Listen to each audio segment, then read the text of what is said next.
ভগবান শ্রীকৃষ্ণ সম্বন্ধে 5টি কথা প্রত্যেকেরই জানা দরকার।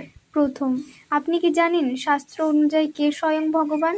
ভাগবত পুরাণে বলা হয়েছে কৃষ্ণাস্তু ভগবান স্বয়ং, অর্থাৎ সব অবতারের মধ্যেই শ্রীকৃষ্ণই স্বয়ং ভগবান। দ্বিতীয়, ভগবানকে শাস্ত্র কিভাবে ব্যাখ্যা করা হয়েছে জানেন? ভাগবত পুরাণে বলা হয়েছে বদন্তি তত্ত্ববিদস্তত্ত্বং যজ্ জ্ঞানামদ্বয়ম ব্রহ্মেতি পরমাত্মেতি ভগবানিতি সব্যেতে। সেই এক সত্যকে কেউ ব্রহ্ম, কেউ পরমাত্মা, কেউ ভগবান বলে জানে। তৃতীয়, কৃষ্ণ নামের শক্তি। আপনি কি জানেন শ্রীকৃষ্ণ নাম জপ করলে কি হয়?